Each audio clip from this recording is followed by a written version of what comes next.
प्रिय छात्रों, आज हम आपको आशुलिप टंकण के बारे में जानकारी देना चाहते हैं। सबसे पहले हम आशुलिप के बारे में आपको बताना चाहते हैं कि आशुलिप होती क्या है। आशुलिप को हिंदी में हिंदी संकेत लिपि कहते हैं, यानी कि इसको इंग्लिश में स्टेनो बोलते हैं। स्टेनो मीन आशुलिपि यानी कि हिंदी संकेत लिपि। आवश्यकता आविष्कार की जननी होती है। इसी प्रकार हमें जितनी जल्दी से जो हम बोलते हैं उसको हम लिखने में उतनी शीघ्रता से लिख नहीं सकते हैं। उसको लिखने के लिए जिस लिपि का आविष्कार किया गया उस लिपि को कहते हैं आशुलिपि या हिंदी संकेत लिपि, और इंग्लिश में उसको स्टेनो बोलते हैं। पहले यह प्रणाली केवल अंग्रेजी में प्रचलित थी। अंग्रेजी भाषा में इसको स्टेनो बोलते हैं। पिटमैन प्रणाली के अनुसार इस पे स्टेनो होती थी। सन 1900 के लगभग ऋषिलाल अग्रवाल ने इसे हिंदी में अनुवाद किया। उन्होंने कहा कि हमारी मातृभाषा में ये क्यों नहीं बन सकती है, तो इन्होंने पिटमैन प्रणाली के आधार पर एक नई संकेत लिपि प्रणाली की शुरुआत की, जो हमारी मातृभाषा में है, और बहुत से सब चिन्हों को इन्होंने अंग्रेजी भाषा की पिटमैन प्रणाली से ले लिया है। जैसे इंग्लिश में पा है, पी है, पी और हिंदी में पा, दोनों के लिए उन्होंने एक ही संकेत मान लिया। इससे ये हुआ कि कोई भी व्यक्ति अगर वो अंग्रेजी में सीखा हुआ है तो अंग्रेजी का ज्ञाता भी हिंदी आशुलिप को बहुत शीघ्र से सीख सकता है। तो इसी क्रम में हम आपको हिंदी की आशुलिप की वर्णमाला बताना चाहते हैं। इसकी वर्णमाला में 31 अक्षर होते हैं।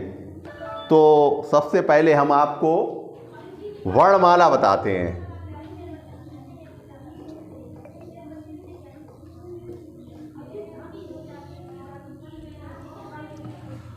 वर्णमाला में कई स्टेप हैं। तो पहला स्टेप आपको आज हम बताना चाह रहे हैं। सबसे पहले आता है का वर्ग। का वर्ग जो होता है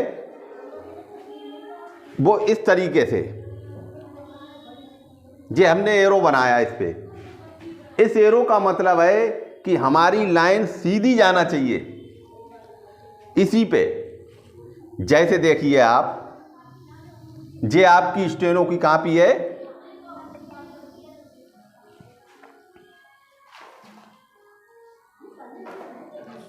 हम आपको एक चित्र दिखा दें कि ये हमारी कॉपी है।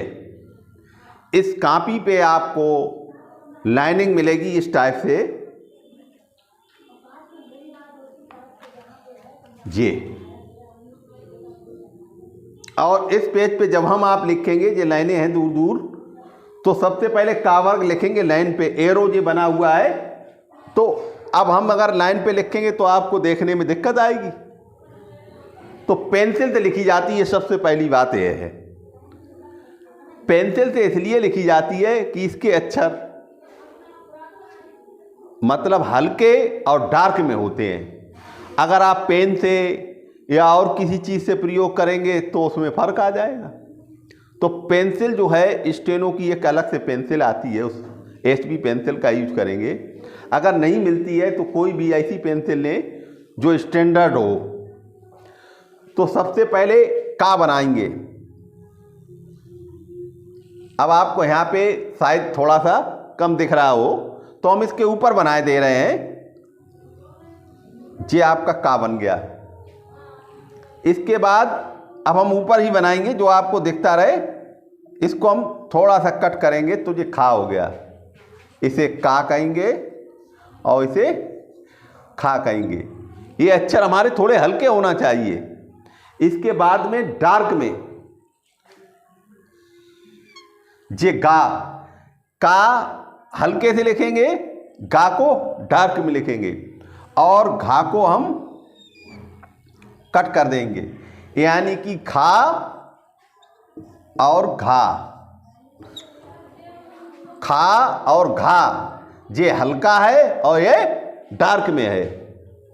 और का और गा, का को हल्के में और गा को डार्क में लिखेंगे। और इसे जो है इस एरो के द्वारा जो हमने आपको इंडिकेट किया है, जे आप इसी टाइप से लिखेंगे। कभी जानबूझ के भी ये गलती ना करें कि हम इसको इधर से इधर लिख दें, ऐसा करने पर आपका अशुद्ध हो जाएगा। आपको इस टाइप से ही लिखना है, इस एरो की तरफ पहले 2 अक्षर हल्के और फिर 2 अक्षर डार्क। ये आपके का वर्ग हो गया, इसे कहते हैं का वर्ग, कवर्ग।